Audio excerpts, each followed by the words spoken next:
Arisu, Karube, and Chota, disinterested high school students, daydream of escaping their monotonous routines and seeking novelty in unfamiliar places. Adisu grapples with a sense of insignificance, feeling confined to a predetermined path in life. The trio discusses their yearning for more excitement, coinciding with a background fireworks show. Just as they assume it's over, a final, foreboding burst of light transports them to a beach. Struggling to orient themselves, they find a decaying city, abandoned and overgrown.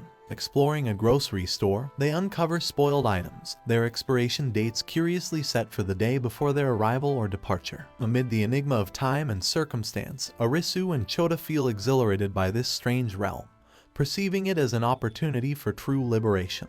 In contrast, Karube remains cautious, urging his companions to remain vigilant. Nightfall brings distant music and a faint glow on the horizon, leading them to an event replete with delectable food and entertainment, yet devoid of any signs of life. Suddenly, a machine declares a game's commencement, acknowledging 4 participants. Karube's attempt to leave is thwarted by a woman named Shibuki, who reveals their entrapment. Shibuki, a fellow player, holds insights into their predicament, prompting Arisu to implore her for details. However, Shibuki cautions him that independent thinking is essential for survival. The initial game involves deciphering cryptic messages on small papers, each drawing one within a time constraint. Shibuki, with prior game experience, informs Karube about the potential fatal consequences that befell others. Suspicion grows that Shibuki's involvement isn't impartial. The announcer issues a mandate to solve the enigmatic messages or face flaming arrows. Shibuki stresses that compliance is crucial to avert gruesome outcomes. Karube tackles the challenge without difficulty, followed by Chota,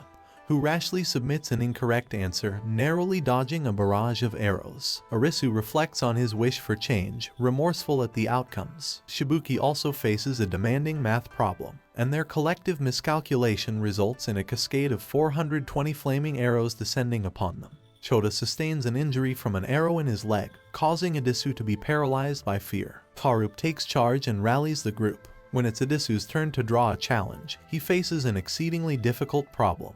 However, he deduces that the arrows come from changing directions and anticipates a northward attack. While his answer isn't precise, it demonstrates the group's ability to manage the consequences. Although off by a significant margin, they take cover in an underground hatch, avoiding harm. The complexity of the games is becoming clearer to them, and they've all survived this trial. A visa is discovered in an underground room's cash register, given by Shibuki. This visa, valid for 3 days, allows them to persist in playing. Arisu realizes there are other players engaged in games across the sprawling Valley of Ruins. During Borderlands' nighttime, the group encounters an elderly man who refuses further participation, traumatized by losing friends to fatal lasers when their visas expired. This grim fate awaits those who overstay their visas. Back in the regular world, the trio contemplates their futures, with Karube saving for a ranch and the others grappling with existential uncertainty. Arisu awakens, realizing the past feels like a dream.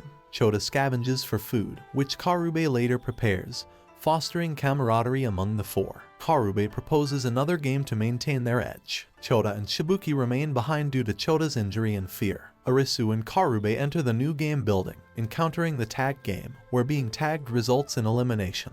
A stylish yet cautious man joins their team, and they notice the naivety of other players. Adisu maps out a strategic start, aided by a player with blonde hair and headphones. The building echoes with gunfire, claiming players immediately. A large, horse-headed player emerges, wielding an Uzi, as their stylish friend valiantly falls while acting as a diversion. Arisu and Karube hide. Adisu deciphers the arrow pattern, and despite an inaccurate answer, they find refuge. Despite losses, camaraderie grows and strategies unfold. Adisu's past surfaces, revealing his father's favoritism toward his brother and Adisu's embrace of his own insecurities. As Karube ventures with others to hunt the gunman, their plan fails, leading to casualties. Adisu, invoking the mindset of the killer, recognizes horsemen guarding the goal. The blonde mystery player teams up with Arisu and Karube, yet things go awry. Adisu needs a partner to operate buttons for game termination. In the nick of time, Ninja Woman enters, aiding Adisu in clearing the game.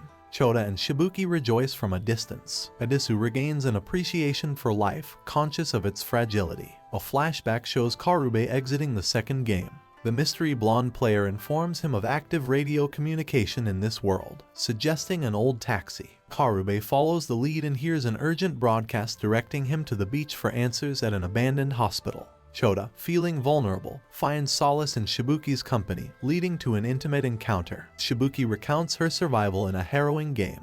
Adisu ponders climber ninja lady, Yuzua Yuzagi, who declined his invitation due to potential conflict. As Chota and Shibuki's visas near expiration, the quartet discovers a biodome game involving wolf and sheep hide and seek. Headsets monitor eye movements, designating a wolf who must hide from sheep. The catch is that if a sheep is spotted by the wolf, that sheep becomes the new wolf. Chota starts as the wolf, passing the role as they grapple with the situation. Arizu seeks a solution beyond one survivor. When Shibuki becomes a wolf, she avoids eye contact, apologizing to Chota before fleeing. Karube confronts her, leading to a struggle. Chota takes the wolf mantle and escapes. Adisu's survival instinct propels him to chase, but he's hindered by injury and fatigue. Arizu, drawing on his insignificance and insecurity, excels at hiding, exemplifying the power of these traits. Although they had turned against each other, Chota recognizes the futility. Through the headsets, he confesses his liaison with Shibuki and apologizes for his betrayal. Adisu realizes the expression of love behind Chota's words, acknowledging his own current betrayal.